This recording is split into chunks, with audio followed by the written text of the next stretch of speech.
Happy Mushoku Mondays, everybody. Welcome back to yet another trek through Mushoku Tensei Jobless Reincarnation novel series. We're on Volume 22, Chapter 1. Starting off a new volume, jumping right into it. And I'm already pretty excited about this volume. I think the first chapter was really amazing. Completely unexpected what we got into, but really excited to dive into that stuff. I'm pretty sure that 2 chapters will be enough for one Mushoku Monday, but we'll see. It always goes based on how long it takes to get through it. Sometimes I talk more than I think I will. Sometimes I don't. But anyhow, thank you guys so much for dropping by for the premiere. Hey, chat. Hope you guys are doing well. You guys were really bad last week. Chat was super bad last week. I got to a point where I just couldn't even read the chat anymore. There was like just this string of deleted comments. It's like, gosh, I didn't even think I was going to get into spoilers in this moment. It's like, there's sometimes where I'm like speculating. I'm like, I got to stay away from the chat. But there's other times where it's like, I don't even think I'm getting anything crazy, but everybody's starting to jump in there and say things apparently. So bad chat. But thank you, chat. Thank you guys so much for supporting the channel, your guys' kind words. And yes, thank you to everybody that supports the channel monetarily through Patreon, tips, links, super thanks, memberships, all that stuff. It means so much to me. Last week we had Kusha with a super, Beto with 17 months membership, been around for a while. Inferno Torch with massive amount of supers. Thank you so much, Inferno Torch. I Am the Goose became a member. Sujo with 15 months membership. Another one that's massively been around for a long time. Thank you so much. And Sabanasu with a gifted membership. Thank you so much for supplying the emotes. But yes, thank you guys. It means so much to me. Without further ado, I do have a few things to go over that I did not go over in the previous Mushoku Monday that I want to get into now. Some things that kind of popped in my mind as we were going through the editing process and watching Mushoku Monday. But yes, there was one thing about the whole situation where it was telling Geese's whole backstory and sort of relating to this mysterious swordsman. Interesting that he said there was an odd thing I could do better than your guy on the streets, but I never mastered anything. Now, again, that could be that whole idea of the jack of all trades, master of none, but he does say again after this. So I'm not sure if he's actually referring to the idea of being able to do like a whole bunch of things, so that's your average guy on the street. I'm going to do things better than they do because I know a lot of things. But it was kind of intriguing, that idea of what if Geese has some sort of special ability that we're probably going to get into eventually that he's never used before that he can actually use. That would be very interesting. But yes, I did ponder a little bit more on what Geese said at the very end of the chapter as well, which is this idea that he had this off feeling. Like he just met this swordsman. They're so incredible. I got him on board. But man, God, dude, I think we missed something. He said, I wonder if we're falling into a trap or something like that. And I do kind of wonder if, again, if this swordsman is Galfalion, could it be as simple as the idea of Galfalion acting like he's going along with it, but he doesn't like it because, yeah, one of the bigger thing that's going to be for a swordsman in a world of pride and honor and all that kind of stuff. Not necessarily honor. I don't know necessarily that Galfalion's, following some sort of honor code. Galfalion could be in the mindset of, I want to fight Orsted alone. Again, technically Geese, when he was bringing up the idea of you can't do it alone, we're going to make a party. Like, you can't fight them on your own. You cannot fight Orsted on your own. We're going to make a party. He went, oh, whoa, dude. And that's typically a sign that Galfalion doesn't like that idea. You want to make a party to fight Orsted? No, I want to fight him alone. Give him to me alone. Because yes, again, a lot of cases like this, they're going to want to be one-on-one. Otherwise, what's the point of it? If I can't fight Orsted alone, I don't want to fight him at all.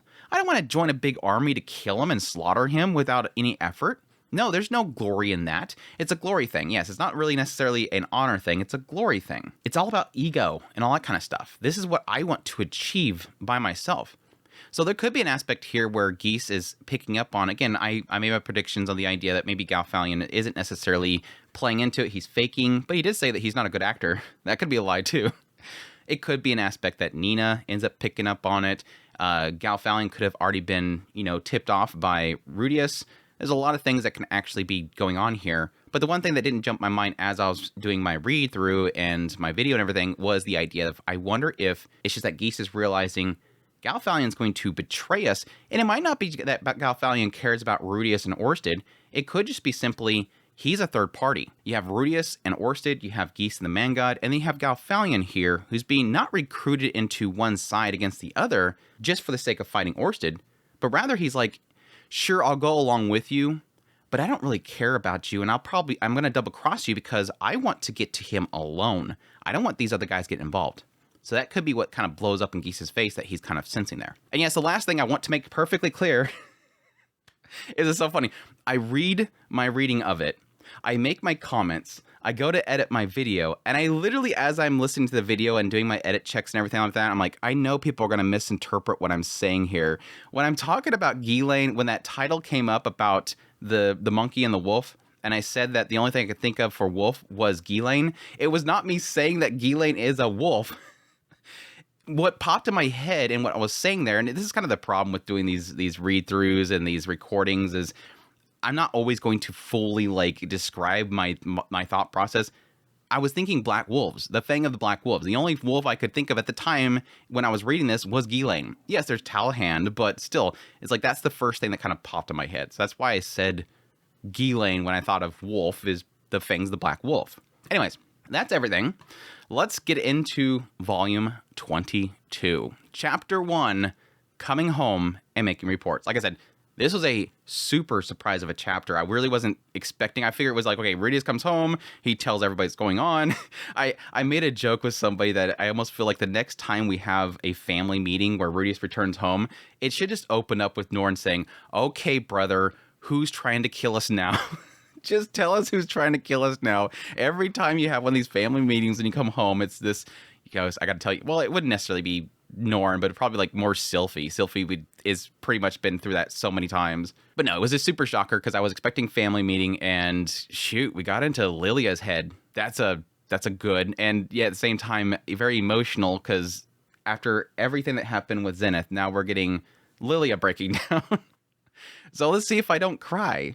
Rudeus was at a house on the outskirts of the magic city of Shariah. The room he was in was outfitted worthy of an evil demon king's castle. The room itself was richly furnished, but what made it unsettling was the aura that radiated from a glowering man glaring daggers at Rudeus, and we all know who this is. His presence made everywhere he went feel like an evil demon king's castle. That's all I had to report at this time. Orsted always looked like he was on the verge of going ballistic, which is probably why S was nearby so on edge.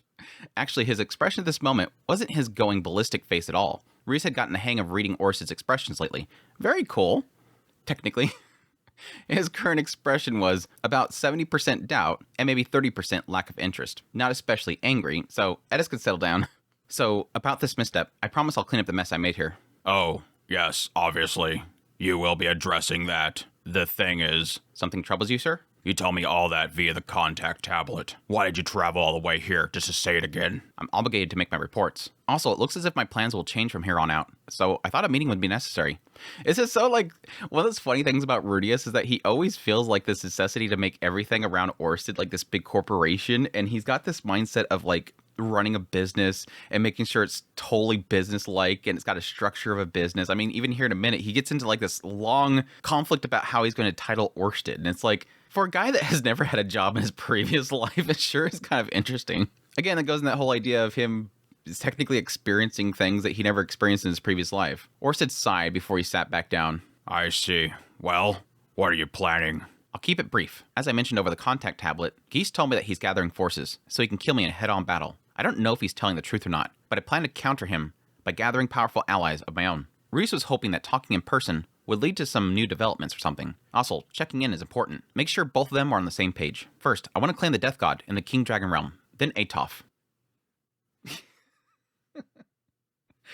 Atof? Yeah, this was the thing, because like last Mushoku Monday, I was mentioning the idea that if you guys wanted, I was gonna go and like make like my predictions on what would be on both sides, but we're already getting into it, so it's like, okay, never mind. There goes that idea that I had. I thought about I should have probably done it before I started reading this first chapter, because right here, Reese is he's already got a plan. Like, these are the people that I want to hit really quickly. These are the people. Now, of course, I have predictions on, and I'm going to get into them, who's probably going to work out and who's not. Atof is definitely one that I was assuming it's going to be on Geese's side. Like, from the get-go, I assumed it was going to be on Geese's side. Now, again, Atof seemingly is just battle-hungry. She just wants to fight really strong things. So it could be as simple as if you can keep her from killing her out of bat, because the biggest problem right now with Atof is that, yes, obviously, he got her killed.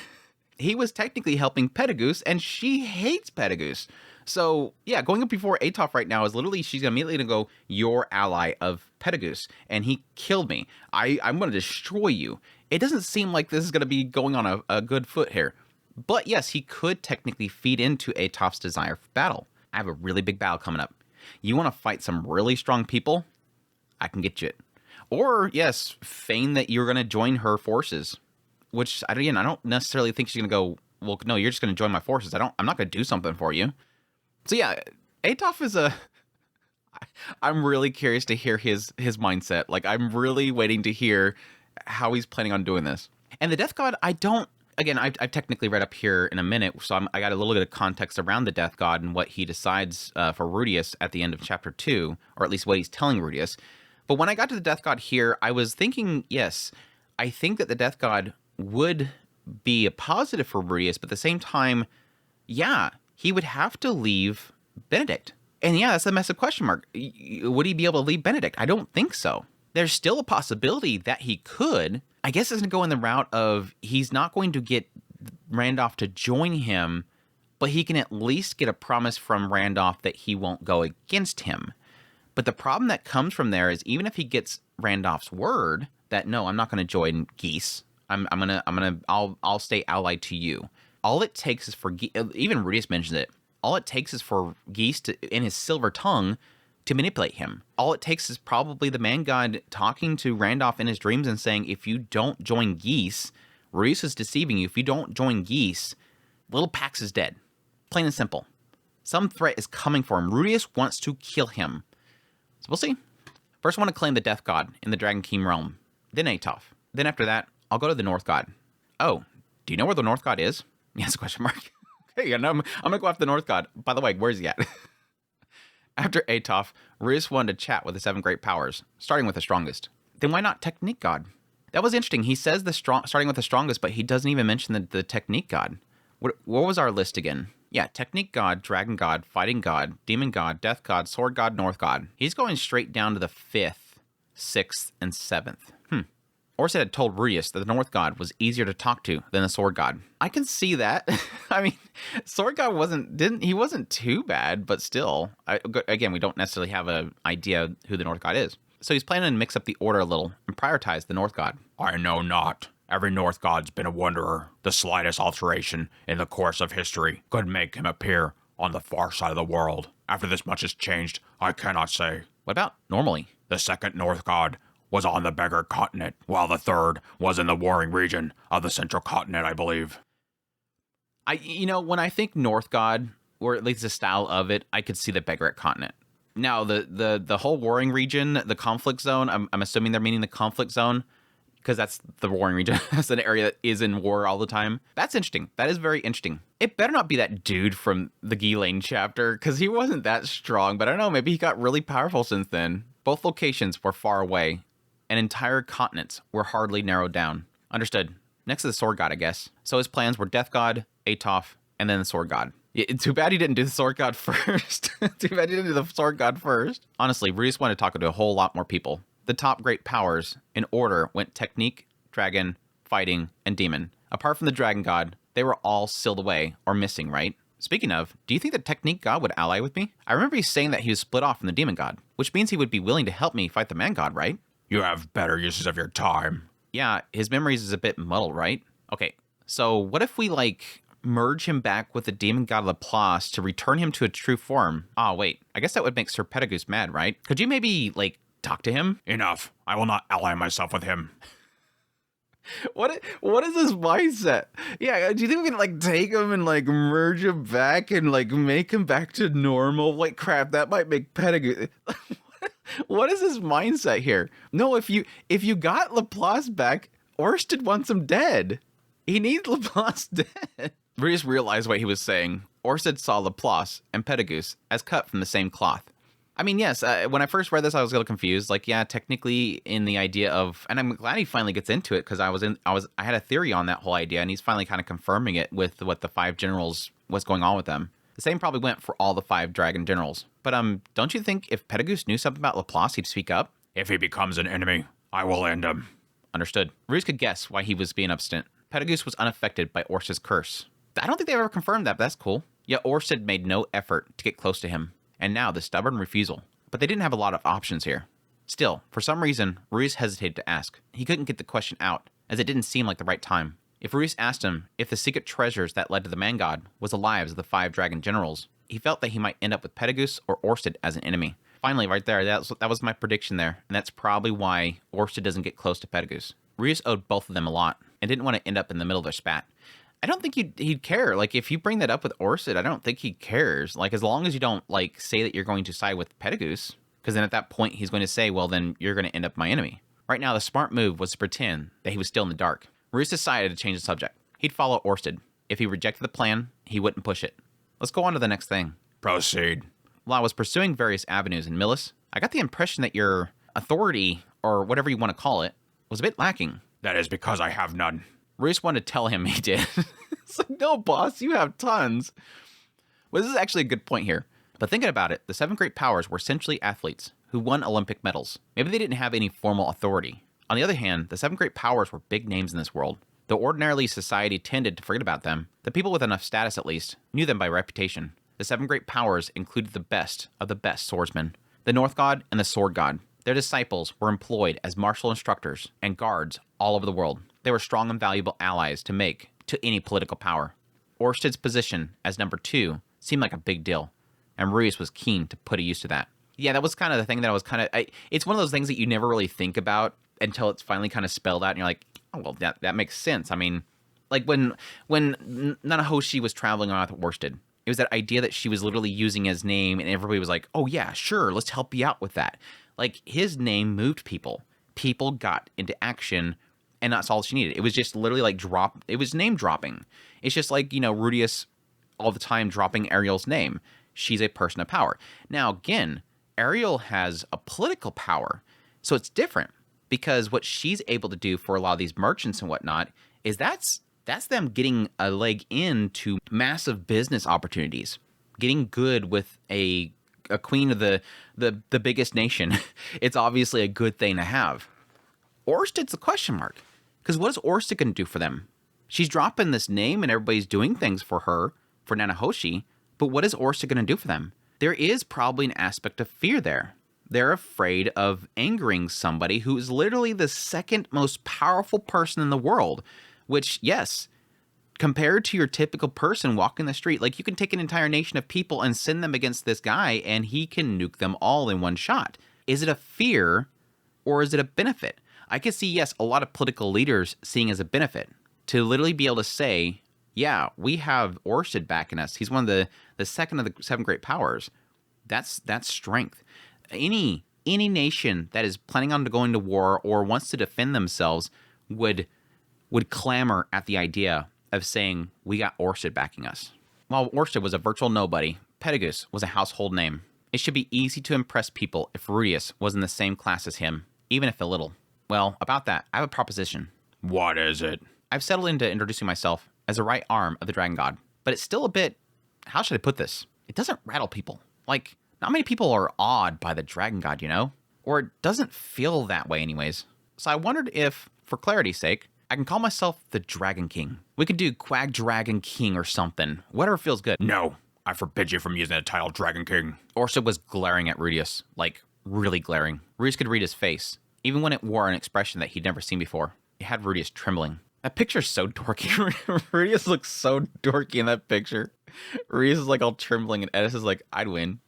All of them live as they please, clinging to tattered pride. Then they die over petty grudges. You are different. This is why you may not use that name, Rudeus Greyrat. Yes, sir. That's actually both a get in your place, boy, a little bit of a thing about I'm sick of seeing this crap, but also sort of a bump up for Rudeus. He's literally like saying these people are petty. They're stuck on this stupid pride crap. They're kind of useless. They could have been helping out the situation, but no, they're all stuck on this crap. But you, Rudeus, you're different. Don't stain your name with that. Which is odd, because what Rudeus is trying to do here is bolster himself in position in front of people. People who probably have no clue about these Dragon Kings. But then Orsted right here doesn't like it because he knows them and doesn't want Rudeus to take upon himself sort of that stain, at least in his eyes. That was unexpected. Rudeus wasn't prepped for real confrontation. He thought Orsted would wave him off and saying that he can call himself whatever he wants. Yeah, typically he does. Typically Orsted's like, I don't care. Like, whatever you want to do, I don't really care. He doesn't like about these trivial things. It is interesting, again, Finally, for once, Orsted's like, doesn't like something. He's usually very passive about all this stuff, but this one thing he doesn't want Rudeus to do. It's very weird. As Rudeus couldn't stop from shaking, Edis stepped forward. Edis, don't. It wasn't a fight, or even a falling out. Rudeus said something at odds with the boss's plan for the company. Now he was mad. I went too far. My apologies. No matter. As Rudeus lowered his head, Orsted's anger dissipated. Orsted always acted on the assumption that he had loops to fall back on, but some things were still non-negotiable. Rudeus stepped on a raw nerve without looking. Whatever. It didn't matter what he called himself. He'd find another way to project his authority. Maybe borrow some authority from Asura. Let's assume that I get Ariel to lend me some authority then. Who should I try to bring on our side after the Sword God? Oh my gosh, these names. These names. Even Rudeus mentions it. The Behavioral Kingdom would be best. That is where the Ogre God resides. The Ogre God could wait until later. If it comes to war, he will provide good quality weapons, but he's no good in a fight. Rudeus did recall Orsted saying the Ogre God and the Ogre God should be brought in with the rest. You mean I should get the Ogre God to join us? No, it's extremely likely that he's a disciple of the Man God. We should crush him before Geese can collect him. Very interesting.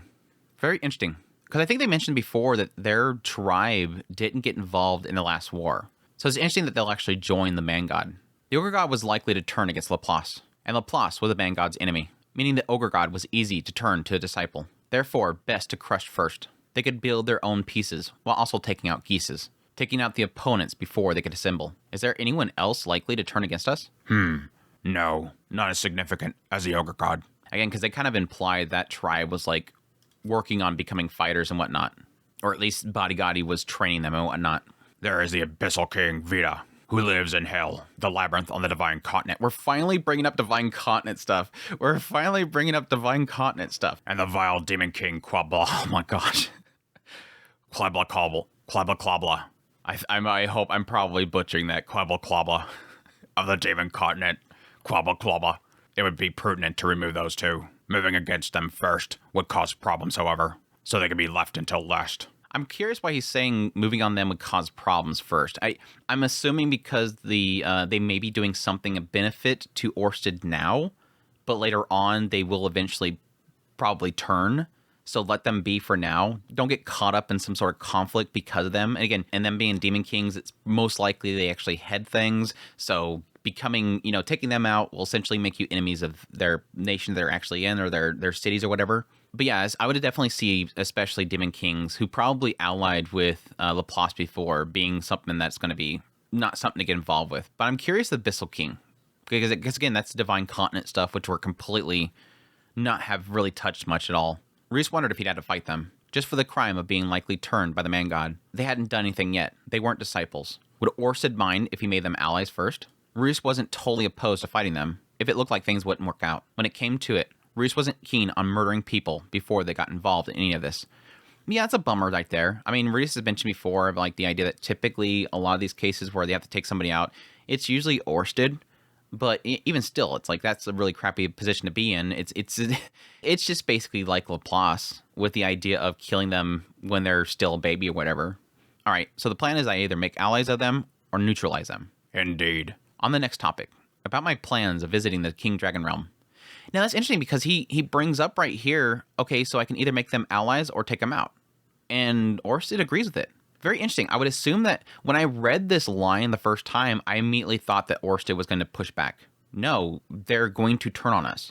The idea of like, yeah, Rudeus could go and see all these people and be like, hey, what's up, Vita? What's up, Quabla Quabla? What's up, dudes?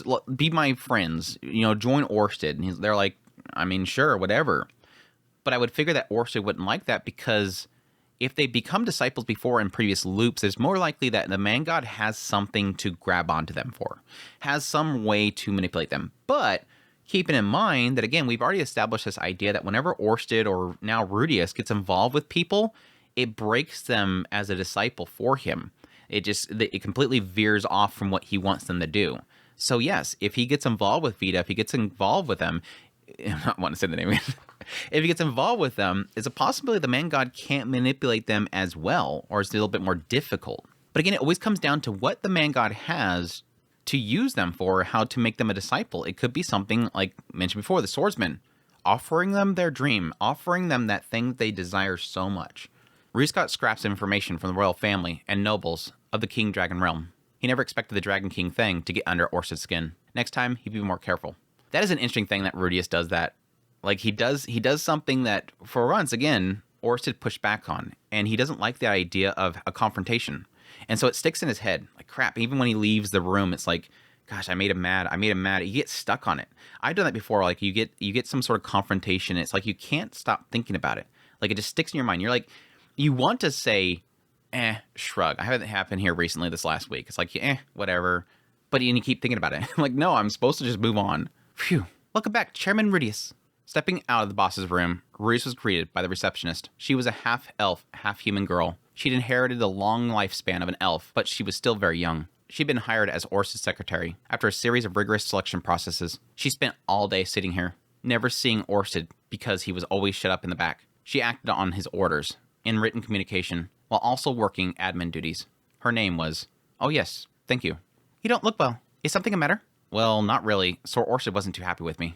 I see. Even you get in trouble sometimes, Chairman. I might have, pulled the tiger's tail this time, so to speak. Oh dear. But the CEO really does rely on you, Chairman Rudeus. He may merely hold high expectations for you. Ha, no, that wasn't it. She was resistant to Orsted's curse, and considerate of others. An all-around swell lady. Problem was that Rudeus couldn't remember her name. Ferristy? Ferracitali? Aisha would know. But she was with Zenith in the other room. I was thinking, if Orsted is a CEO and I'm a chairman, doesn't that sort of sound like I'm more important than him? Oh, what should I call him then? Rudeus wondered. Linnea was the acting CEO. Aisha, advisor, as well as vice chief. What about commander-in-chief? Well, he should have the final approval. True. Well, I guess I'll run it by him. The receptionist was doing good work. Again, this is like that whole thing of like, Orsted doesn't care. Like, you're the only one that cares about all these stupid titles. Like, he wants everything all orderly. Like, he can't not think about it. Again, it's like he's playing businessman. Like, he never got to do that in his previous life, and now he's like just trying to make sure everything's like in order. I'm guessing things like CEO and all this kind of stuff is a thing in this other world. The receptionist was doing good work. Up until now, there had been no problems. Her cheerfulness kept everyone motivated. Orsa didn't seem to have any complaints, and Rudeus made sure to hire someone in massive debt, so that she had a little extra motivation to tolerate a rough day here and there. That sounds so bad, but at the same time, it's good. It's like one of those things, like, he's technically exploiting the fact that she's desperate for money, and thus she'll work harder, she's motivated, and then she'll deal with rough days. But at the same time, it's kind of a good thing because he's helping somebody that's in massive debt. There hasn't been any other problems? No, nothing. That's a relief. If stuff isn't running smoothly, or there's anything else you want, please reach out to me straight away. If it's within my power, I'll make sure it's done. What? She was surprised, but Rudeus wasn't sure why. It was true their company didn't have any labor standards to abide by, but he was still trying to build a positive working environment. I'm sorry, Mr. Chairman. It's just that Sir Orsted asked me the same thing. Oh, did he? Huh. He's already made so many accommodations for me. Ordinarily, anyone offered something like that would be on guard, thinking it was a deal with the devil. It probably meant that the helmet that Cliff was working on was doing its job, alleviating the effects of oh my gosh. I forgot about this. Alleviating the effects of Orsted's curse. I don't know. I wouldn't even know how to pronounce that. Orsted's curse.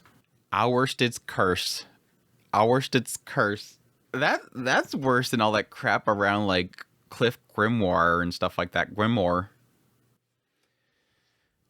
We're not even in the first chapter. We already have our first damn it 7 Seas moment. Jeez. Can't even get a character's name right. It's just saying that I can't see his face. After all he's done for me, that's the fault of the curse. The moment you saw his face, all the gratitude you feel right now would turn to hatred and distrust. It's horrible, isn't it? It is. And that's why, when Sir Orsted is working back there, you are never to sneak a peek through the sliding panels. What sliding panels? Rudeus coughed. Damn it, Rudeus. Knowing Orsted, he probably didn't wear a helmet every day, all day, so they couldn't be too careful. Doesn't matter. I'll leave things to you then. Understood, Mr. Chairman. One more thing. Can you hint to the boss that the chairman looked really agonized? Of course. You know, I didn't expect you to be so timid. That wasn't surprising. Rudeus had always been like that, about as brave as he was tall. Leaving the office, Rudeus reported to his family about Zenith and the whole thing with Geese. There was a lot he had to cover, but it wasn't all bad news. And then we get, out of nowhere, a Lilia perspective segment. I was super shocked by this. I'm like, well, wait. okay, this is fine. We'll get like a sense of what's been going on since Rudeus is gone, and then it like gets deep into like Aisha and stuff. I'm like, wait, what are we doing right now? Is this Refugian finally indicating to me the direction he wants to take this story, or is this Lilia reading it all wrong? Could be. Lilia's perspective. That day, Elise was with them. She came to the house a few times a week to speak to the house's mistresses. With her husband away, Lilia assumed that she felt lonely. That feeling was most familiar to both the ladies of the house and to Lilia. Aww. From Elise, she's so lovey now. Like, Lilia is such a lovey person now. From Elise's manner and bearing, you would never guess that she was quietly unraveling from the inside. That was probably why she constantly came over to seek advice. They went over all sorts of questions, from what education was appropriate for children to small complaints. Please don't get Lilia's advice on proper education for a child. I mean, Aisha turned out to be a genius, and that could be partially due to Lilia kind of pounding information into her from a, young age, but worst person. I mean, granted, Elise is no different. I mean, Elise is no different. I mean, I don't know how she raised her other children, so maybe I'm being harsh on her. One such question that actually Lilia proposed. When do you think that Aisha will learn how to behave like a grown-up? I wonder the same myself. It's not as though she can't. Well, she probably won't until she feels it necessary. When might that be? Say she found a boy she liked, for example. I suppose Master Rudeus won't do. You know as well as I do that the reason that Aisha keeps acting like a child is entirely because she's stunted in her role as Rudeus' little sister. She's not his lover or wife. I know. Now that we're discussing it, I suppose I did know that. All of which is to say, you need to find someone else for Aisha. Someone charming. Someone who won't pay her any attention unless she behaves like an adult. As Lilia mused, she realized that she was the one looking for advice that day. Elise looked much younger than Lilia, but she had the wisdom that came with age. She was grateful for how thoroughly Elise had addressed her concerns. Yes, someone much younger, but a bit useless. Someone who's got it really bad for grown-up women. Really bad, you say? Exactly. Aisha should have no trouble satisfying the fantasies of a kid like that. And she can also knock some sense in that kind of boy. Lilia knew perfectly well that Aisha wasn't going to end up with Rudeus. He didn't want her, and she wasn't interested in him. Unfortunately, Lilia couldn't see any potential marriage candidates brought home going well. All you could do is try to make it happen. I see. As Lilia hung her head, suddenly Leo came marching into the room, Lara and Lucy sitting on his back. Very interesting. It kind of teases a little bit more here in a minute, but again, this really does feel like this is Refugian kind of setting up something here. Again, this could be misdirection. This could just be how Elise is really reading the whole thing, and it does seem like Lilia is confirming it. It's like this case of like, hey, when is Aisha going to grow up? It feels like she's not growing up. And Elise is saying, I think she's stunted. Like, she's literally stunted in being Rudeus' little sister. And again, this is kind of one direction I felt it could be going, this idea that it really does feel like Aisha just doesn't know what it's like to be an adult, and she doesn't know where to go because she's so been molded into what this is. Rudeus is kind of feeding into her desire to feed him whatever he wants. She wants to serve him and basically pamper him, that when it comes time for her to actually be an adult, she can't, because all she's done her entire life is build, grow, train, and now be Rudeus' servant. I never really kind of seen it as an idea of Aisha being a little sister to him. Like, she's literally become the little sister complex herself. Like, she is molded into being a little sister, that she's never grown to be a person. So yes, you can kind of see it as a positive that now she's so involved with all this stuff with the mercenary band and everything like that.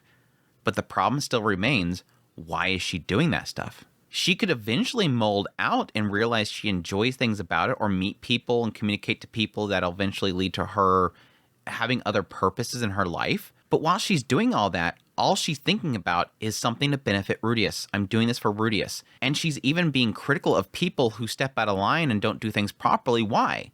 Because it reflects bad on Rudeus. You have to be perfect. I don't understand why you can't be good like me and Rudeus. She's always had this mindset that it's me and Rudeus and we're so freaking good at what we do that anybody else just seems foreign because they suck at things.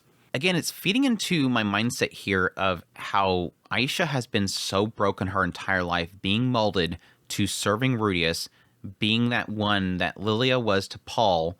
And yes, it seems like over the last few volumes, it's breaking away from that concept that Aisha has ever had any physical feelings for Rudeus, even though she joked about, I want to get in your bed or whatever. You can give me some of that loving too. It's always been, again, sort of playing into the joke idea of the she's got a brocon concept. She's just this little sister that's obsessed and thirsty for him. It's finally breaking away that physical attraction, but there's still an emotional, mental stunting here. Again, this is Lilia's fault. This is Lilia's fault, and I sort of blame Rudeus too for feeding into it and not pushing her away sometime, but she has been stunted to believing this is my whole life. And it's cool because it sort of does parallel Rudeus in quite a bit. And the idea of his entire previous life having his emotional and psychological development stunted by the fact that this bullying happened, and he locked himself up in his room, and he never really matured mentally because he was stuck in this one place. That's sort of Aisha. The moment she was born, she was stuck in this place and told this is what you're going to do your entire life. And Rudeus over here in his previous life, stuck there. This is his entire life. And now finally, the hope is for Aisha anyways, is just like Rudeus, eventually he finally left that yard and went out into the world and met Sylphie, and then went off to, go train Edis, got displaced. All this stuff forced him to have to start to grow up, forced him to think about other things in his life. Aisha needs that same thing. Aisha needs not a displacement or some tragic event to happen. Aisha needs that push. Go. Get out of here. Go somewhere else. Mature. And it seems like their idea here is that she possibly needs to meet somebody. And they're almost presenting it as, we need to get her somebody. She needs to meet a boy, possibly somebody that has some issues with grown-up women. Because yes, again, Aisha is very childish, and he's going to be very put off by anybody that's not going to be childish. But I guess the hope there is that if he's accepting of a childish girl, and yes, she plays in that fantasy, yeah, he's got to find somebody that's looking for a girl that'll call him Oni-chan. If they can find somebody that's accepting of her childish way, she might change for them, which makes sense. But the sad reality is that might just pass off the buck. If they find somebody that would like that idea of a more childish person, would she ever grow up? But I guess it makes sense if she was kind of being pulled away from being the position of a little sister. Again, it's interesting. It's interesting to finally get this other perspective. Wasn't really expecting it, to see that Annalise is pointing out something's wrong, and Lilia's even agreeing, something's wrong. There's something wrong with your girl. How do we fix it? Leo barked at Lilia. She found it odd. He was a very clever dog, and hardly ever barked unless there was a good reason. It made her concerned that something had happened to Sylphie. No, he looked happy. After barking again, he looked to the door. He normally didn't wag his tail for visitors, but maybe Roxy came home. As Lilia stood, the front door's lock clicked. She rushed over to receive them. Oh, hey Lilia, we're back. Hey Lilia, welcome home, Master Rudeus, Miss Edis. At the door was Rudeus, Edis, Zenith, and Aisha, much earlier than expected. Rudeus planned to stay in Millis for around half a year, but hardly a month and a half had passed. On top of that, Rudeus' expression was unusually solemn. Lilia immediately knew there had been trouble, and assumed it was probably Claire's fault. Lilia knew that she wasn't a very flexible person, and more severe towards Aisha and Norn. She was a devout believer in Millis, and by no means a bad person, but not one you could call good, even if you were being nice. Rudeus and Claire's personalities were like oil and water. They must have had a disagreement about the family, and had a confrontation. I like how she immediately is like, yeah, that's right, Claire was over there. It probably didn't end very well. But I don't see necessarily that Rudeus would return home just for having a fallout with Claire. Well, I mean, he was, like, wishing that he did that just to get Zenith out of there. Did something happen? His expression grew harsher. Lilia was sure that he could handle any obstacle, but it stood to reason that some differences just couldn't be worked out. I guess you could say that. The way he was phrasing it was deliberately vague. Was it Lady Claire? No. Well, I mean, Claire and I did have a bit of a falling out. We're all good now, though. She's not such a bad person, deep down. This only perplexed Lilia further. Although she felt a little relieved. For the last month and a half, she had been beset with anxiety over not going with them. She figured that she could mediate for them. Apparently, those worries were unfounded. Yeah, I feel like she could have possibly helped there if she would have spoke up. But again, if she came there in the manner of a maid, I don't think that Claire would want to listen to her. Then, Rudeus looked away, troubled. Beside him, Aisha looked uncomfortable. I was like, don't go down that rabbit hole, Lilia. Don't go down that rabbit hole, Lilia. Did Aisha make a nuisance of herself? Despite being 15, Lilia seen her daughter as refusing to behave like an adult. She was talented, but persisting in acting like a child. Long ago, Lilia was so proud of her daughter. She was a gifted child. Lilia could pay back Rudeus for his kindness. But if she ever stopped being a gifted child... It's so sad that even till now, she has this mindset. And I mean, granted, she's saying, like, back here, she was gifted and she was happy, the idea that she could pay back Rudeus. But it's still, like, she's still thinking about that. Almost like she's afraid that Rudeus is going to discard Aisha and then she won't be able to pay back that kindness. No, Aisha did her job well. So why? Look, it's going to be a really long story once I get into it. Can we wait until everyone's here? Of course. I beg your pardon, Master Rudeus. No worries. Hey, and it's not all bad news.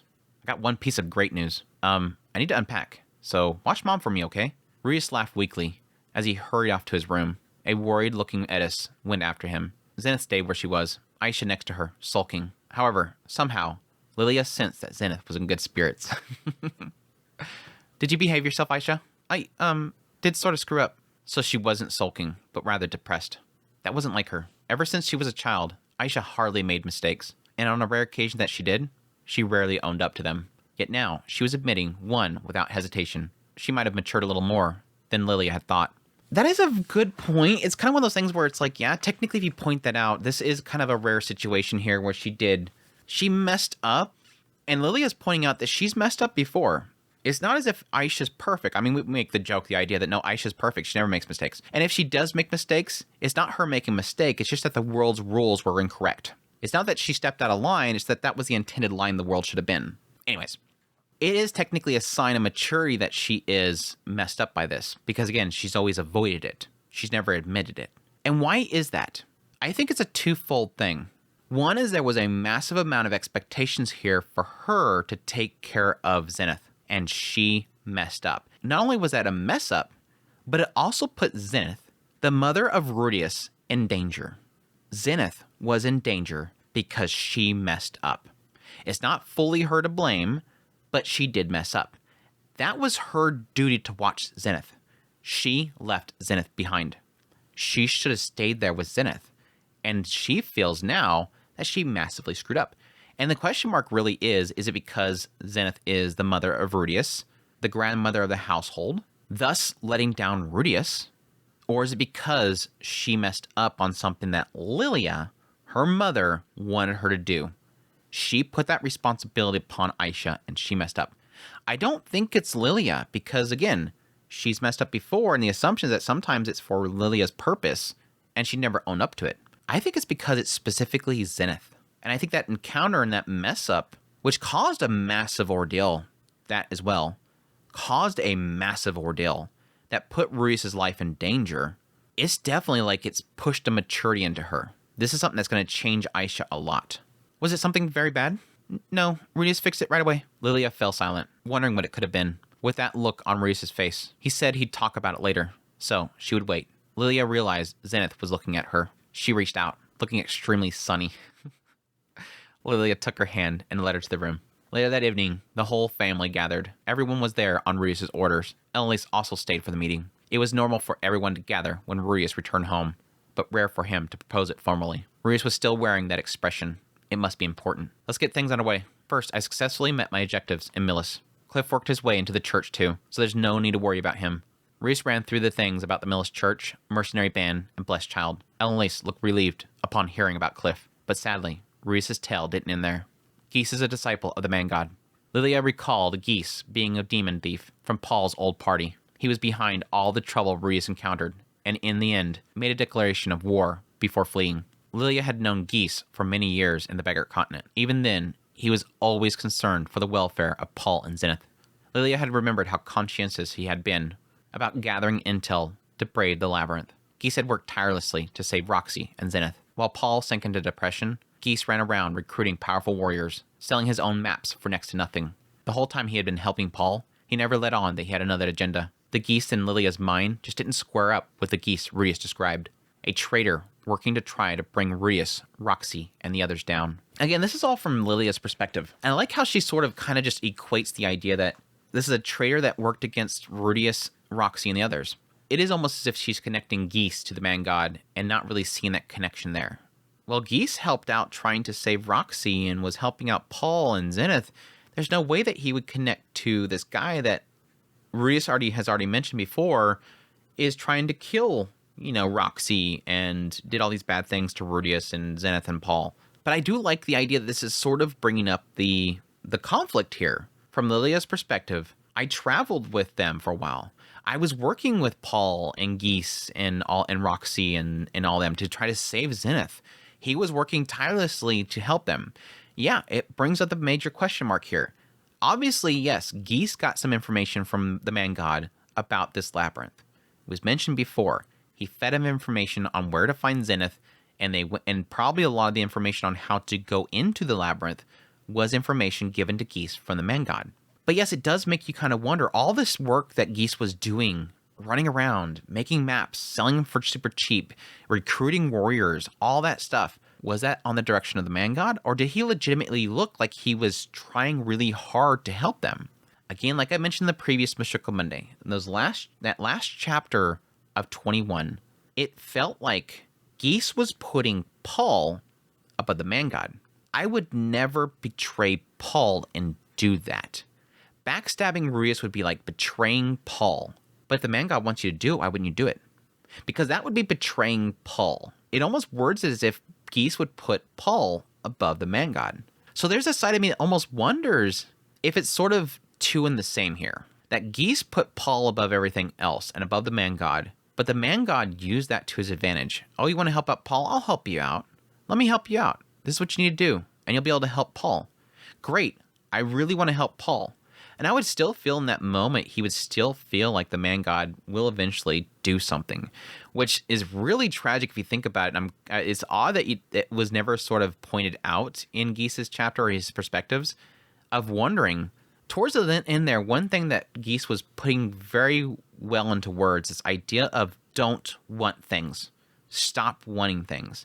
Because if I start wanting something, the man god's going to take it away. What was the most recent thing, to our knowledge, that the man god was involved with, potentially directly or indirectly? Because again, I still have my theories around like the displacement incident and like that being something the man god did or was partially involved with, or at least through proxy involved with.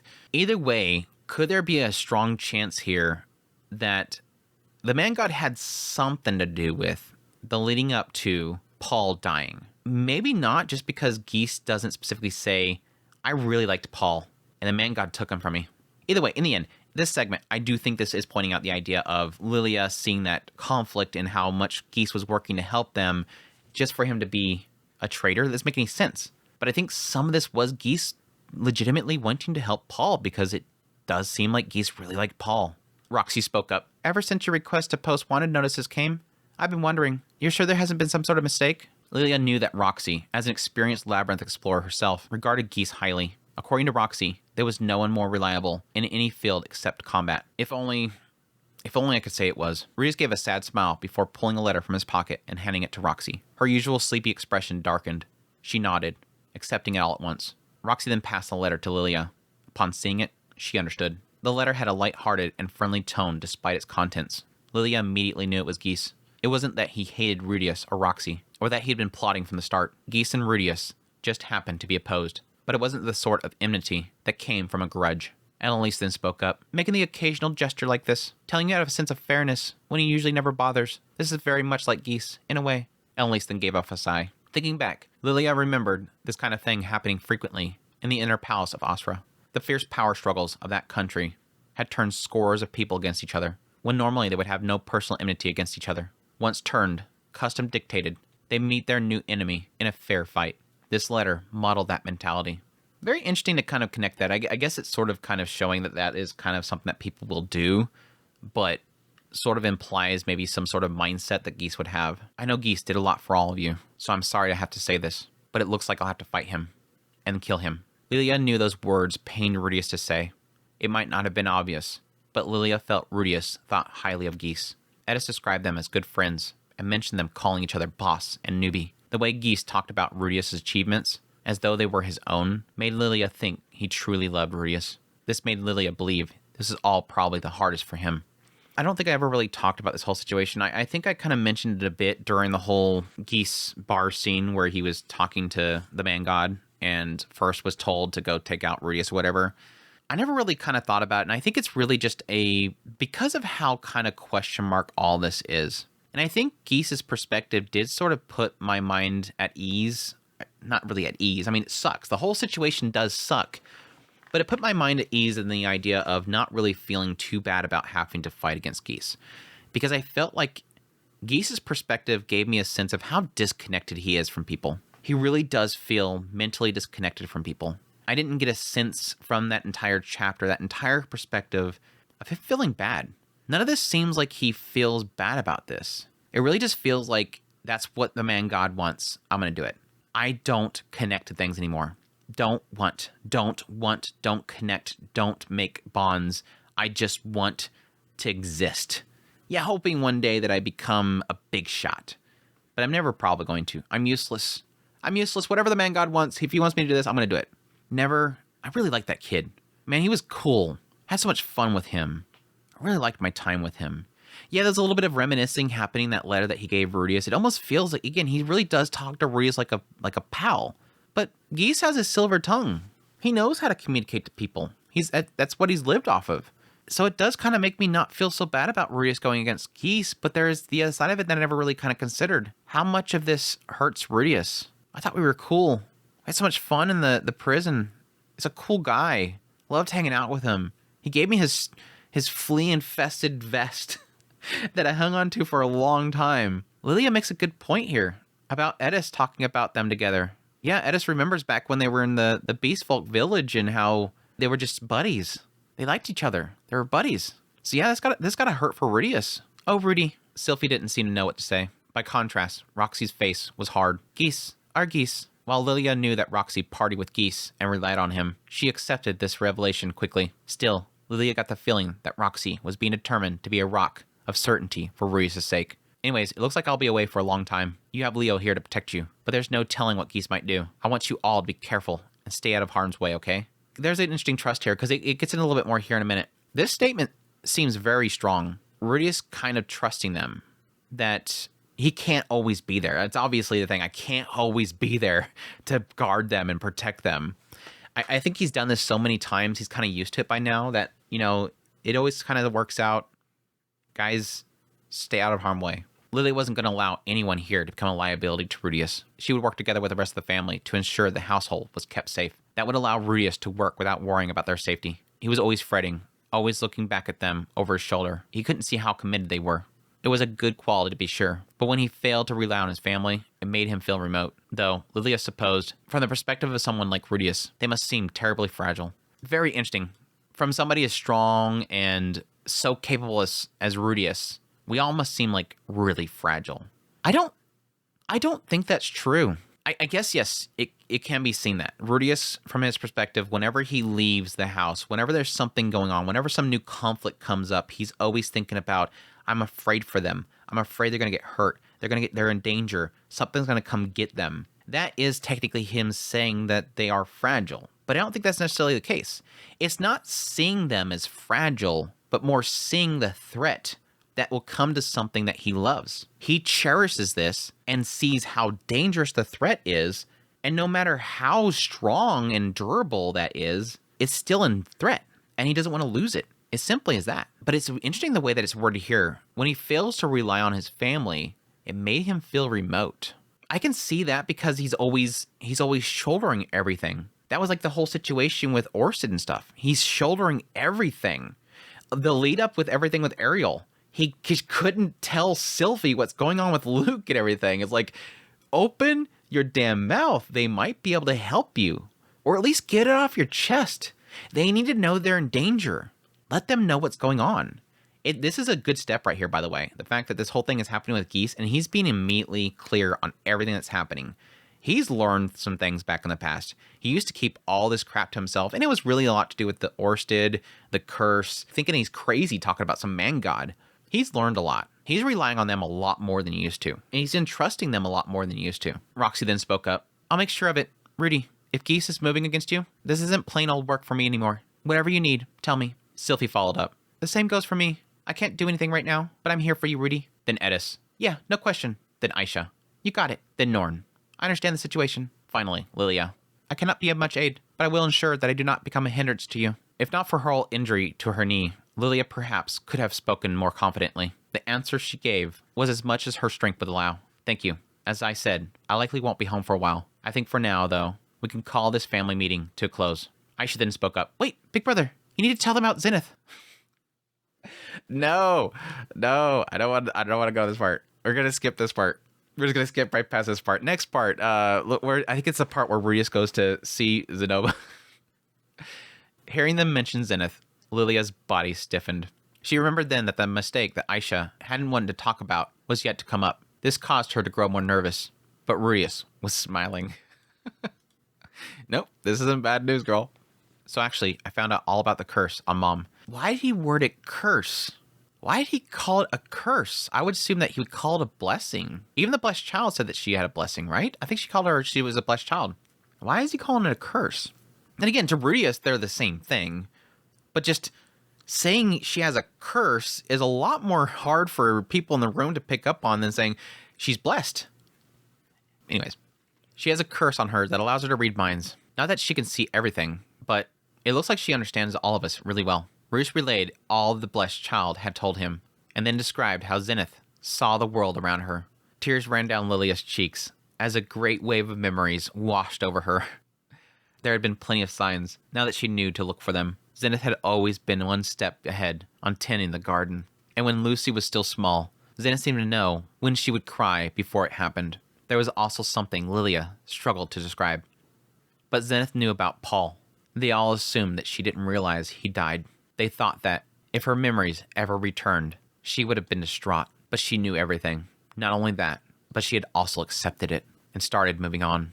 When that sank in, Lilia couldn't stop crying. Lilia, Rudeus said. I'm so sorry, Master Rudeus. There wasn't a dry eye in the room, but Lilia was the only one burying her face in her hands and sobbing.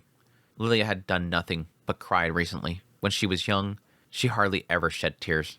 She didn't think her emotions had such a hold on her. It could be another sign that she was getting older. Aisha stroked Lilia's back as she wept. Then when her tears subsided, Zenith came over and laid...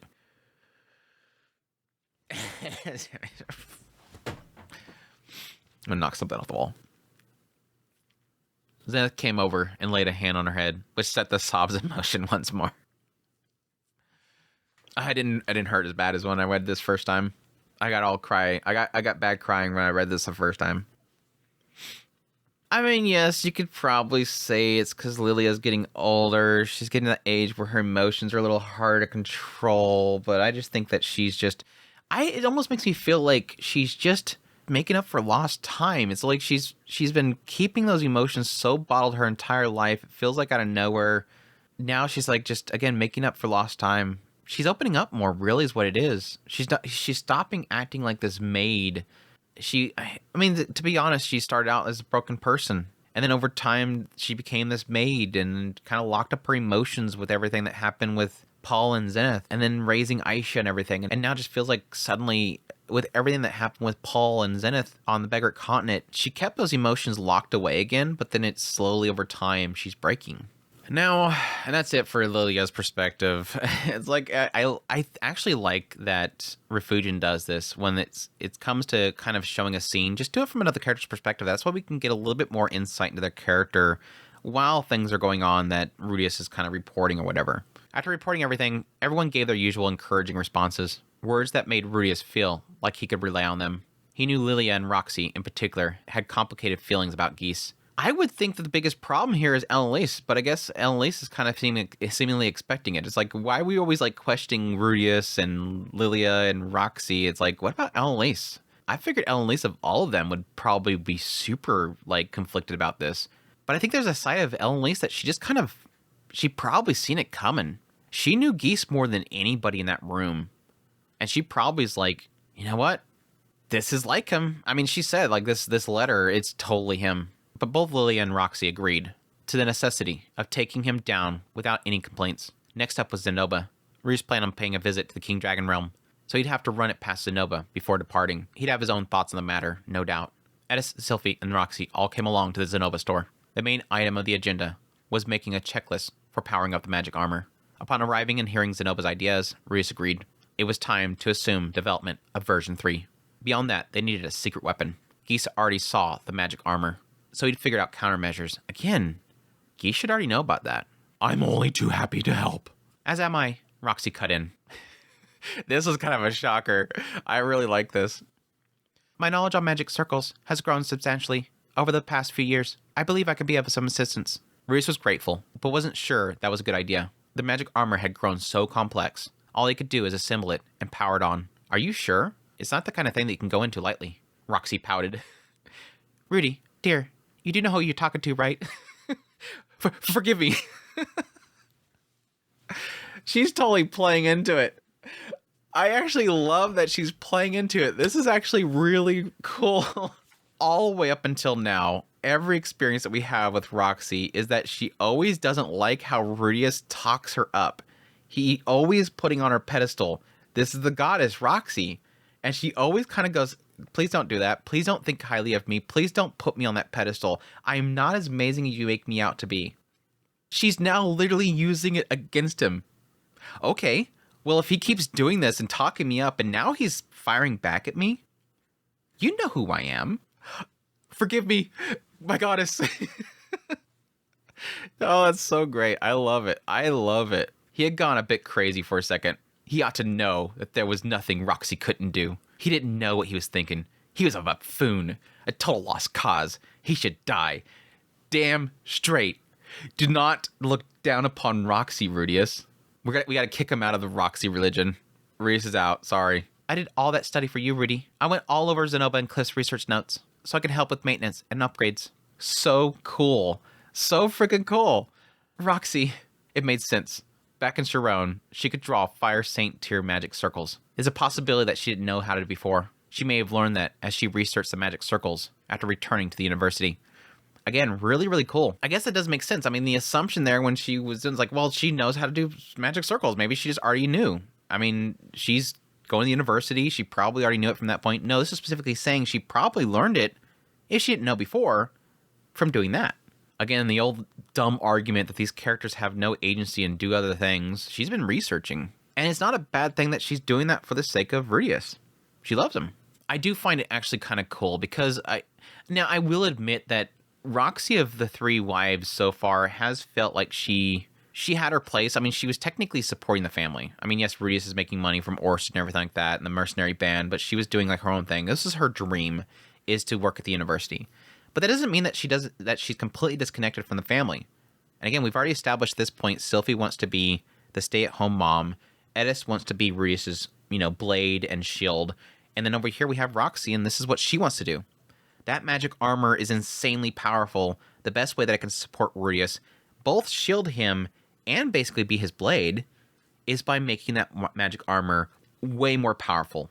So that he has more of a shield. He's more protected, and yes, he could do more damage. Okay then, I'm putting the magic armor and my life in your hands, Master. I accept it. With Cliff away, the magic armor research might stagnate, but Rudeus made a happy miscalculation. Any armor Roxy made would be worth an army itself. She could have made something dangerous out of cardboard if she had to. Rudeus would take on 3 horses at once with it and wipe the floor with them.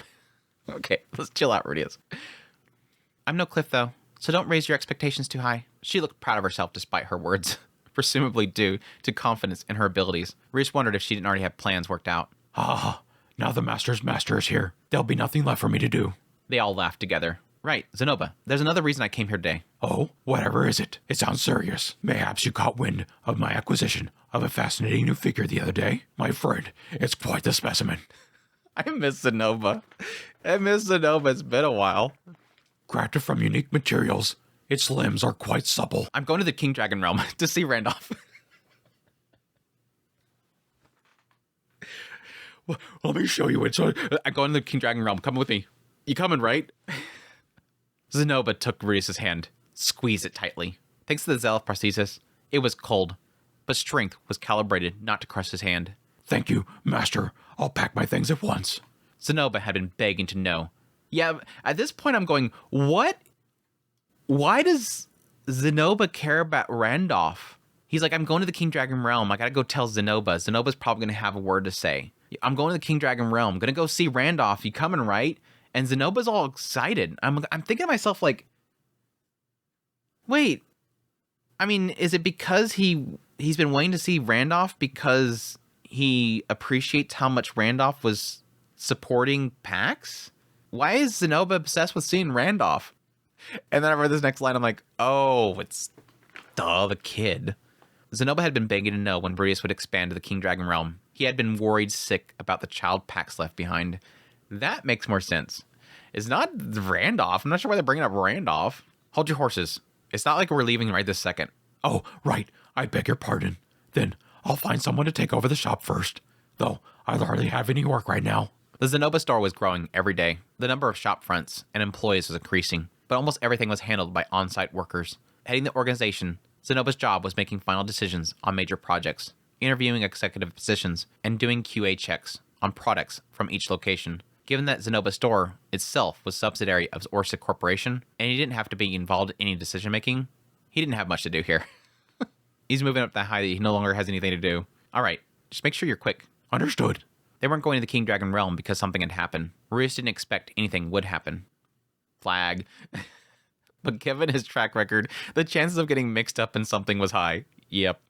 They might run into Geese trying to recruit Randolph, for example. It was unlikely, really, but Rudeus wanted to go with an appropriate caution. On the way home, Rudeus realized that Edis was being uncharacteristically quiet. Staring out the window of the carriage, she seemed deep in thought. Maybe thinking about Geese? Whatever she might say now, Edis had taken a liking to Geese back in the Great Forest. She didn't gel with a lot of people, but Geese was different. Sylphie squeezed Rudeus' hand.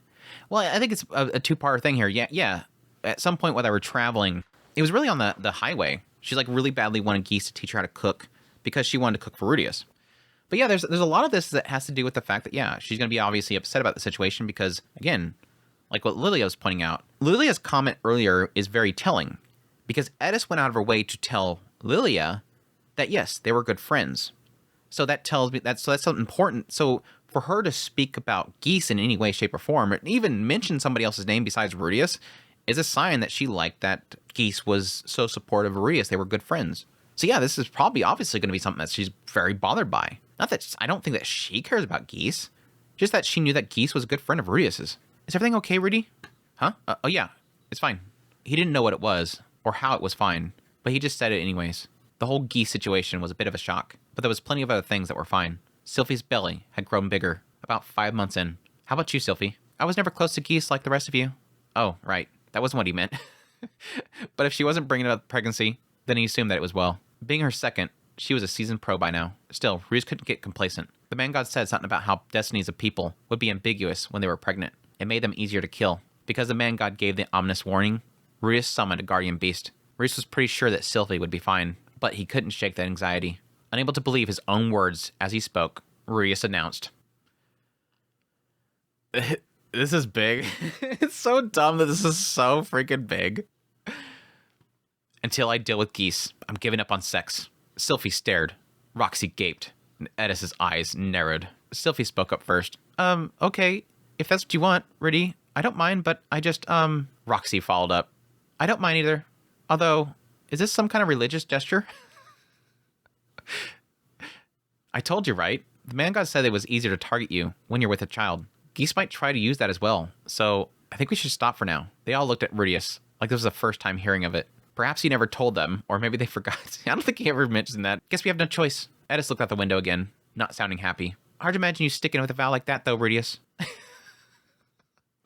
That was harsh. Apparently, Rudeus' nether reasons weren't trustworthy. Rudeus didn't trust them either. They were behaving themselves for now. But when holding a loaded gun, the trigger finger gets itchy. That's just what men were like. "No way Sylphie can go cold turkey either," Edis added. I'll stick to whatever Rudy wants." As if. The moment Rudeus says, "Let's just fool around a bit," you'll give in.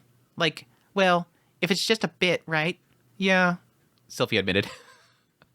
"That's why I'll be there at Rudeus' side, at all times. Ready to beat him up if he tries anything." So if he tried to get busy, she'd wallop him. After he woke up, all would be forgotten. Perfect. Thanks, Edis. From that day on, he'd become Rudeus the celibate. No sweat. Yeah, we'll see how long this lasts. We'll see how long this lasts. I'm going to give it... I'm gonna give Rudeus some credit. I think he will keep from actually doing the deed until it's over. I think he'll actually follow through with that. But again, I think he's gonna have to have some relief here or there. And that's chapter 1. Like I said, that was a really meaty chapter. I actually really like that chapter. Chapter 2 is much quicker, so hopefully this won't be too long of a video recording. Chapter 2, Randolph's Woes. Already running to Randolph again. I was actually surprised we get Randolph again so quickly. They're part of the King Dragon Realm, numbered 5. Edis, Aisha, Zenoba, Rudeus, and Julie. Julie coming along. Yay, got Julie. Even though we haven't seen anything in this entire chapter about Julie yet. Rudeus didn't plan on Julie coming along, but she clamped on tight to Zenoba's waist. Not going nowhere. After what happened in Ch1-2, she's not letting him go. After Ch1-2, Rudeus figured she'd sworn herself that she'd go next time no matter what. He also remembered that she tagged along when they set up the branch in Asura Kingdom too. She was crazy about Zenoba. Rudeus wanted to tell Zenoba her feelings already, but he knew that Zenoba showed no signs of reciprocating her feelings. Zenoba had his own complicated history with marriages, so hopes weren't high. I don't know. I think this is Rudeus kind of just reading into things way too much. I mean, it could turn to a thing later on, but I just don't. I don't know. I kind of don't want that, because Zenoba kind of named her and everything as like a sibling. I think Julie to Zenoba is a sister, so I don't necessarily want that door to open. It'd be fine, but I think Ginger's. I like the idea of Ginger more. Ginger might be seeing the same, deciding not to come, and instead took over managing the head office of Zenoba store. She told Rudeus to take good care of Zenoba. No, I don't see that being a thing. Like, oh, well, I'm just going to let those two kids go themselves because they're in love. No. I think this is the role that she wants to take upon helping Zenoba. Zenoba needs to leave. I'll take care of this stuff. She wants to serve Zenoba in some way, and he doesn't want her to be his bodyguard anymore. In town, Aisha was setting up the mercenary band office, Julie establishing the Zenoba store, and the rest meeting up with Brandoff. That's cool. The idea that Julie is taking upon herself, because he mentioned earlier the idea when they went to Asura, Julie came with them, but the assumption there was that she was just there because she didn't want Zenoba to be out of her sight. But no, they actually have Julie doing the setup of the stores. That's crazy. That's like a massive responsibility. Super cool. He sees cute little Julie walking around and setting up stuff, buying a store and like going and checking out different locations, hiring staff people. Cute little Julie. They took the teleportation circle to a nearby location in the King Dragon Realm before walking to the capital city, Wyvern. It had been a long time since Rudeus had seen the place, and it struck him as messy. Yeah, it's been a long time since he went by there. I totally forgot that if he even went to Wyvern itself or just passed by. Buildings different height, layout seemingly sprung up without a plan. Inn for adventurers stood next to nobles' mansions. The Sword God training hall was next to the North Gods, and the Water God behind. Still, the city was brimming with life. Despite its history, there was no division in class. It was a nation built on meritocracy and imperialism. Not a bad place, in Rudeus' opinion. After arriving, they took a day to recover at the inn before heading to the royal palace. Rudeus forgot to make an appointment with Randolph and Benedict the day before. His impression was that Benedict didn't strike quite a lofty figure, but royalty was royalty. He couldn't insult one of the royal family, and even if they didn't mind, he had his reputation to consider. He arranged for a carriage with a white horse, rustled up some fine clothes, and went to the palace. Trying to look good. Trying to look good. It wasn't as vast as the one in Asura, nor refined as the one in Milis. One word sprang to mind: bizarre. I kind of wish they had a picture of it. It might be the cover. I don't know. I haven't really looked at the cover. After numerous extensions, it now sprawled both up and out. It was crude and slapdash, as though someone tacked on one piece after another as each one became necessary. Something about it was intimidating in a way that Rudeus couldn't describe. The vibe would probably make one think twice about attacking it. Yeah, my assumption is that, like, you know, kind of like, I don't know, I think of like a demon castle or something like that, where it's like this, like it's very black and spiky upwards, and then it has like these little like tunnels that breach out from it into these other little spikes that go upwards. That's what my mind is drawing, this idea of like it. He basically said like the idea of it extending upward is sprawling both up and out, but it might be out like that way. The appointment went off without a hitch, and they were shown to Benedict's quarters. People are staring. All the nobles and knights in their finery turned and gawked at them. Act like you're supposed to be here. This time, they were here as friends of Randolph's. They had no reason to feel ashamed. Well, Rudeus' boss did kill their king. Oh, there's that. Oh. I just killed their king, you know. Boss came in here and made some donuts, but I mean, donuts are good, you know?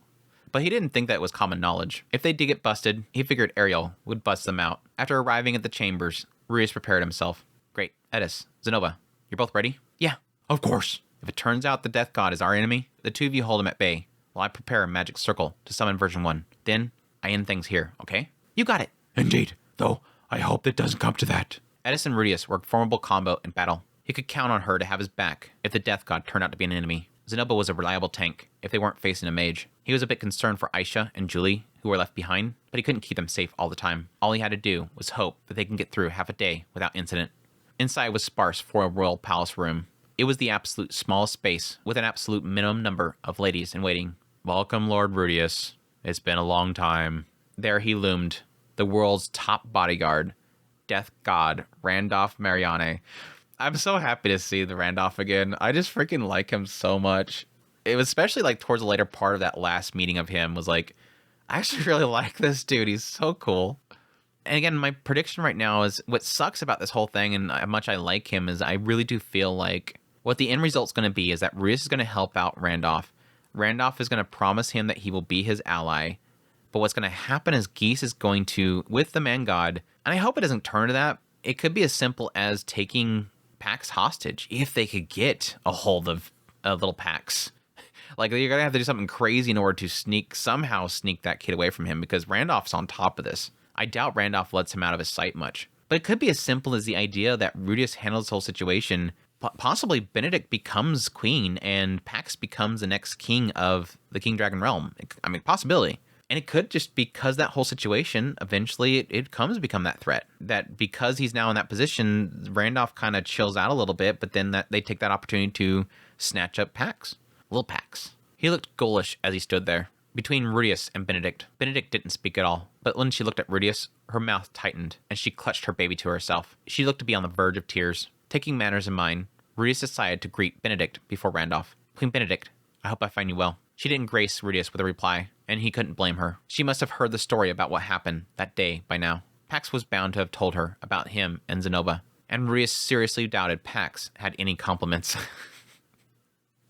Zenova stepped forward. It's been too long. Queen Benedict, I am Zenova, at your service.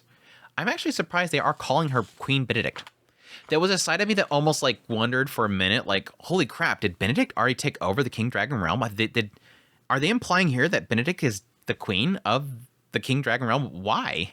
Like, what got her that position? I was assuming some of the other princes and whatnot were still alive, but then it corrects it eventually in the idea that no, they're not calling her Queen Benedict of the King Dragon realm. They're still addressing her as queen because she was a queen of Ch1-2. It is an oddity there, though, the idea that you would assume that she lost that title the moment that the kingdom was overthrown. She's no longer the queen of Ch1-2, but they might be still keeping that title on her. Or it might be like a lot of things like presidency and whatnot, where even if you are no longer a part of that, you still retain that title. Zenova leaned forward, disrespectful of personal space as ever. Benedict drew back, while Randolph stepped forward, but Zenova remained undeterred. I'm glad to see your highness. The prince is in good health as well. A long silence loomed. Randolph stared at Zenova in consternation. Rudeus tried to pull Zenova back by the shoulder, but he couldn't budge him. My apologies. Should I have said princess? Benedict slowly shook her head. Mel Air confirmed. May I ask his name? Pax. He was named after his father, Pax II. I see. A fine name. May he grow up strong and hardy like his father. Don't get back to the whole Pax and Zenova broskies. Zenova was cheerful, but he faltered at the terror in Benedict's face. It appears I have frightened you. Your Majesty, I apologize. I have always had that effect upon people. Please, rest assured, I do not mean you any ill. Zenova stepped back, but the vibe in the room stayed awkward. Oh, I know. Allow me to introduce my wife. Edis stepped forward. I'm, Edis Greyrat, Your Majesty. Seemed nothing from her etiquette lessons had stuck.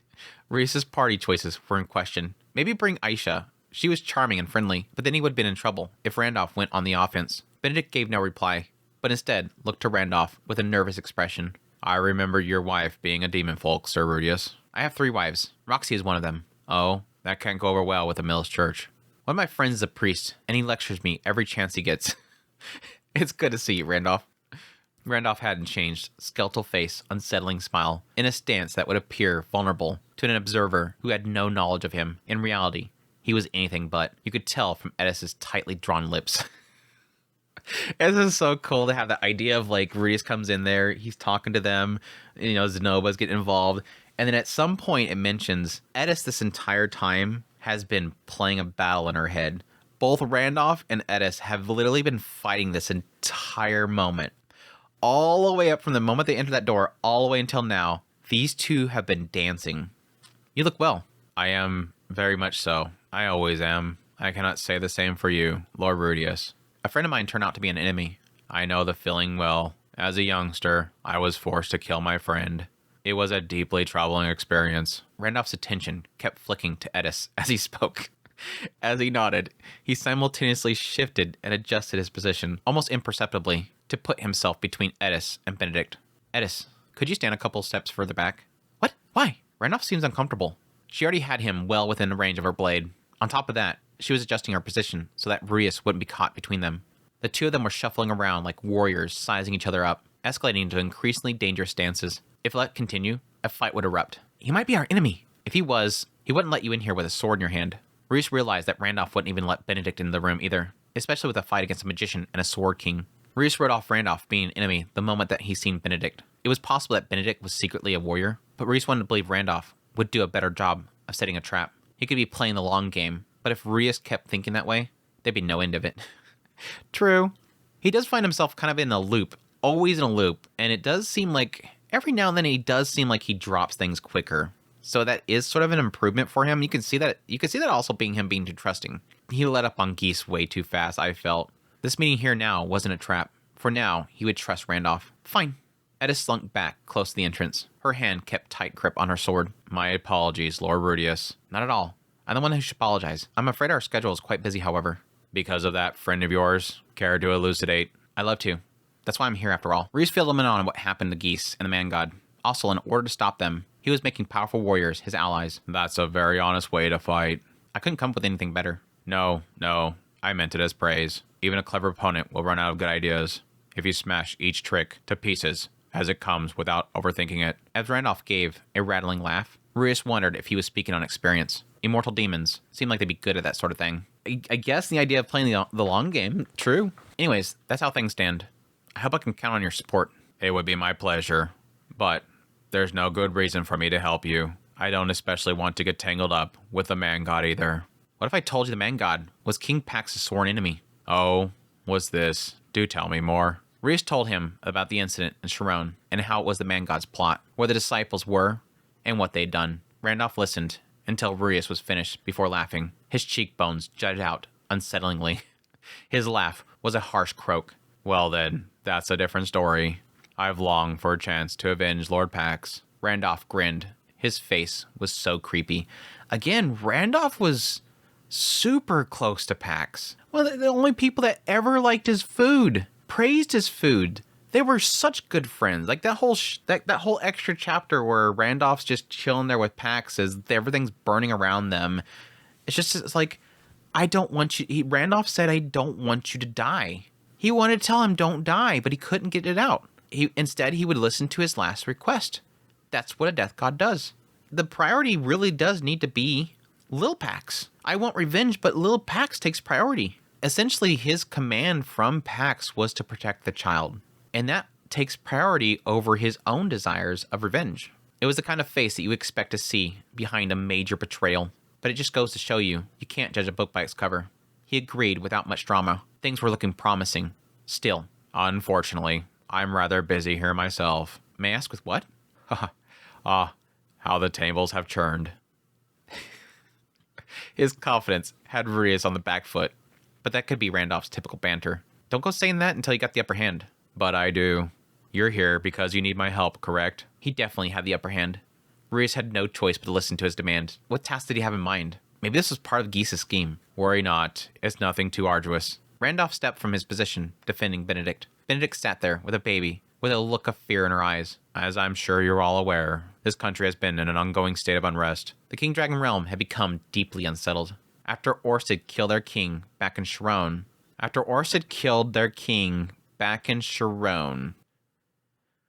I think that's a damn it Seven Seas moment, but I can also see that just sort of being a very simple way of wording back when Rudeus was in Ch1-2. Back when I was in Ch1-2, Ors had killed this king. I think it's probably just the way the sentence was structured.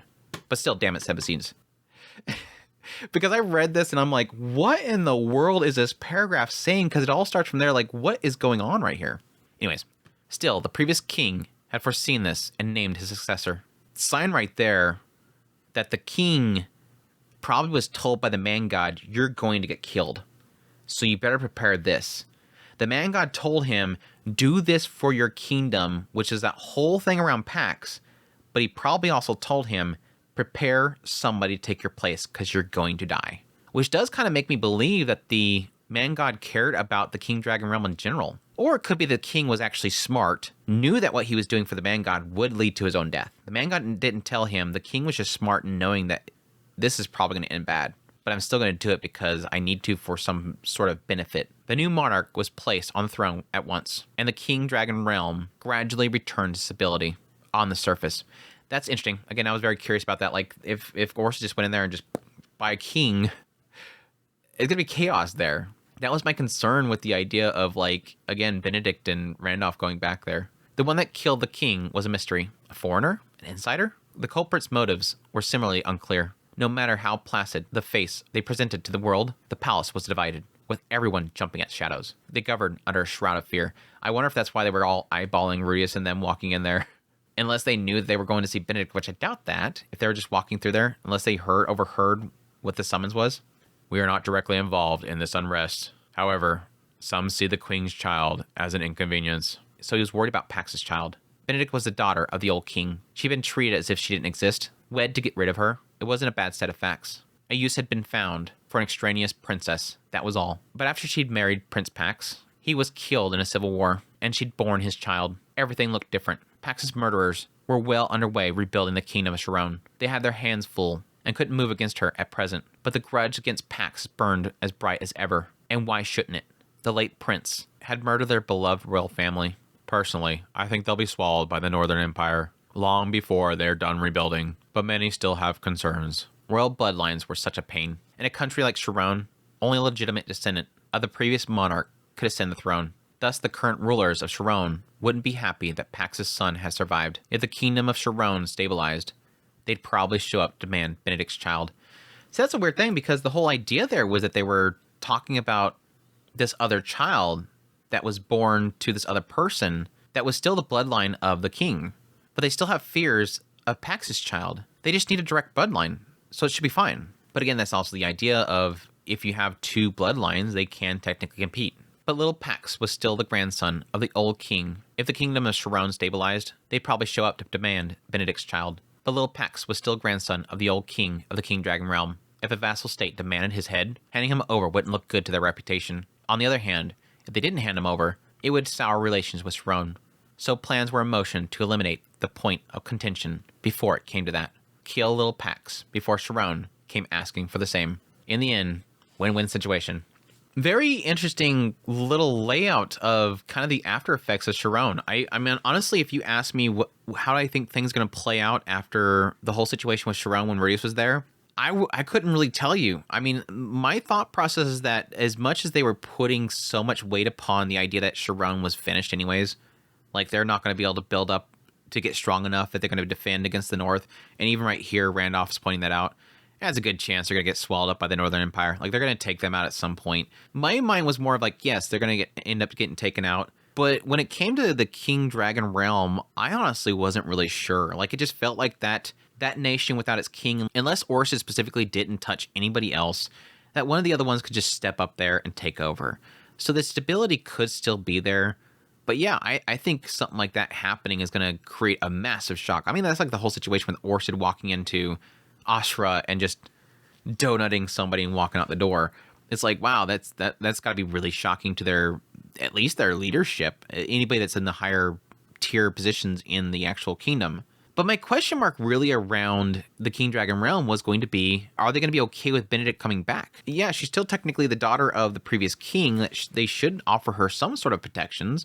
And I did have a slight feeling there was going to be a chance that she would walk in that door and they'd be like, well, yeah, Orsted killed the other princes and princesses, so we need you to become the queen. You are the bloodline. And she was just going to get positioned there, and then she was just going to have some advisors that handle everything. But I didn't really think it was going to end up having the two stories still connected. What we're doing right now with the story is we're still remaining connected, the two of them. There's two different issues here. Chiron wants Lil Pax dead, and the King Dragon Realm is trying to regain stability, and the two of these things are hedging together. And Randolph needs a little help with that. They want him dead badly enough that they'll fight Death God Randolph? Many see avoiding war between the two nations a higher priority than avoiding my blade. I believe various other fears are at play besides, but then I understand little of politics, and lately I've had my hands full guarding Queen Benedict. I don't know any more than that. That made sense to Rudeus. Right now, the political heart of the King Dragon Realm was in a state of unrest. There was no way these countries weren't looking to exploit that. Even if they couldn't ultimately attack the King Dragon Realm, they could, for example, harass its vassal state. That seemed more likely. There was fears that Chiron, the bulwark of the North, could be turned against them. Though for Rudeus, he'd be more fearful of making Randolph an enemy. He's like, yeah, I can kind of see that. You kind of want to mess with this, but I'd rather do that than mess with Randolph. I would make that my priority. There's no point in sending assassins and their ilk so long as I'm here, of course. Many fail to realize that. Assassins? Indeed. They don't realize they'll have to go through me until they get here. Some turn pale, some weep while begging for their lives, some turn around and leave again. There have been quite a few. Scary.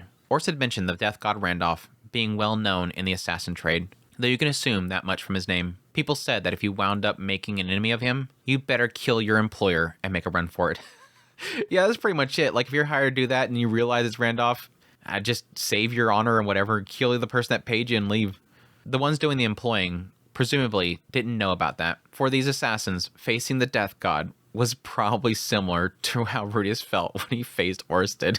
I don't object to guests, but if things go on like this, the prince's future is, well, their situation wasn't about to improve, no matter how many assassins he'd cut down. In the end, all they had to look forward to was Chiron demanding the baby. Randolph could refuse, but that would damage his reputation here. If they handed over Lil Pax, the kid would probably end up executed, regardless of the wording of the bargain. No matter how the dice fell, Lil Pax wouldn't be allowed to live in peace. Let's say we found a way. Would I still have no chance of convincing you to join us against our battle against geese? Not a chance at all. But you need allies in the King Dragon Realm, do you not? It would be a great reassurance to have me as your ally. Everyone says as much. They feel they can rely on me, and there may be other advantages for you.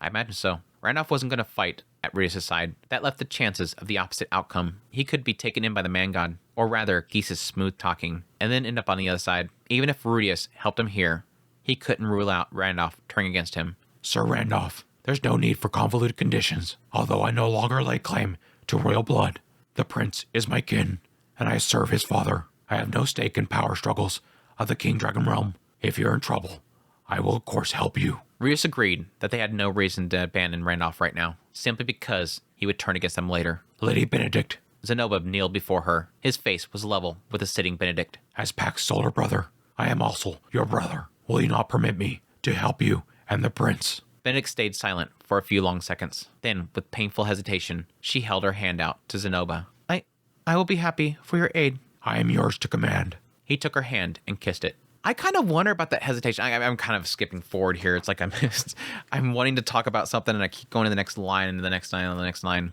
Again, I do believe that it's fine for Rudeus to agree with this whole situation, but I think it's one of those things like he's agreeing to help with the situation, but at the same time, you don't have time. It's like, on one hand, I can see the benefit to helping Randolph, because if he helps Randolph, that will help ensure that there's a less chance that Randolph will turn against him by Geese and the Man God. But I really do feel like it's going to turn to a situation where Rudeus is going to help Randolph, and Randolph's going to really appreciate that, and it's going to help them with the King Dragon Realm, and then eventually the Man God / Geese is going to possibly utilize Lil Pax to force Randolph to work against Rudeus.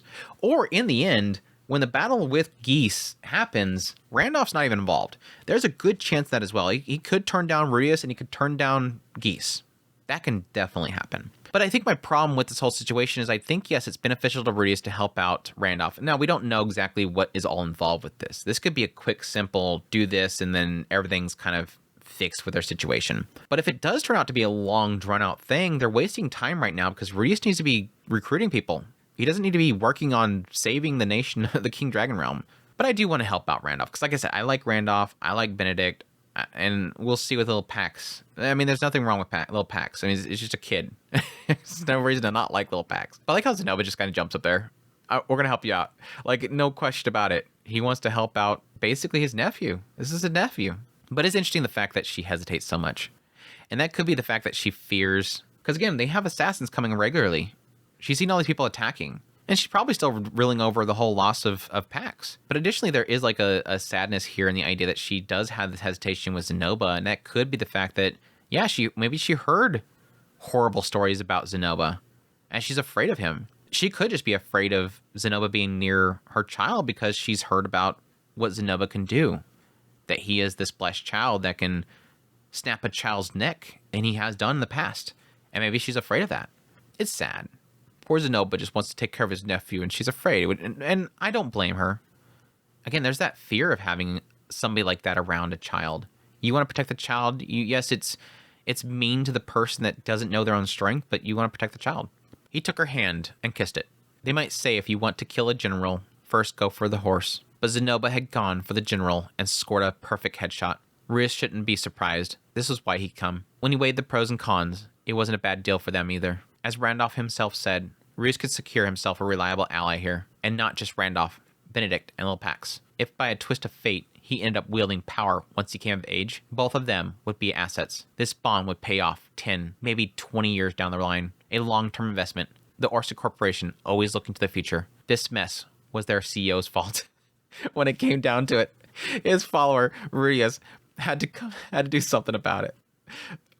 Boss messed up. I gotta fix it. That's true. Technically, yeah, what are the chances, again, the little Pax becoming the king and many years down the line? And again, they need allies to fight against Laplace. This possibly opens the door to the entire King Dragon realm being their ally when it comes to them facing off against Laplace. Indeed, I shall be glad of your assistance. The Death God must have known all that. He had hidden his hand brilliantly, you sly bastard. And that was how Zenobia and Rudeus ended up agreeing to clean up the mess in the King Dragon realm. Again, I'm very curious about what that's going to involve. Is it going to be literally Rudeus maybe possibly flexing Orsid, the dragon god, and work against the current political leaders there, the current sitting monarch? That'd be curious. But we'll see, because that's all in Chapter 3. Because that's it. That's all we're going to get into. Yeah, there is a side of me that wonders, did Randolph, based on, of course, what Rudeus just told him about the situation with Geese, kind of use this as a way of holding a little bit of power above his head for the future? Or is it the possibility that Randolph knows about Rudeus and his desire to put these mercenary bands and whatnot in each different nation? He could possibly know that much information. What I'll be curious about is going into this next chapter and this whole situation, I wonder if we're going to get every time I try to think of him, I always forget. The guy that raised Randolph, I wonder if he's going to be more involved in this whole situation. I'm surprised that his name was never mentioned, because it seems like somebody very important to Randolph. So if he's talking about what's going on in the King Dragon realm, we would have mentioned him. Maybe there's a possibility he's involved with the current monarch. I would kind of assume that he was probably dead. I'd assume that he probably was taken out when Orsa came in there, because I could see him being somebody that would have shielded the last king. But anyways, we'll see. That's again, good set of chapters here. Love seeing Randolph again. Love seeing Benedict again. And curious to see what's actually all going to be involved in here. I'm curious if this will be a really quick kind of run through. I'm not really sure that we're wanting to, unless something really big happens. I'm not sure if we want to waste much time in the King Dragon realm at this point. Anyhow, I'm going to wrap it up there. Thank you guys so much for dropping by for the premiere. Again, thanks, chat, for dropping by. I hope you guys did well this Mushoku Monday, not like last week where we had bad chat going on. Thank you guys so much for dropping by, your kind words, all your guys' support. And again, thank you guys so much for those that support the channel monetarily through patrons, tips, links, super thanks, memberships, all that stuff. Greatly, greatly appreciate it. And until the next Mushoku Monday, y'all take care.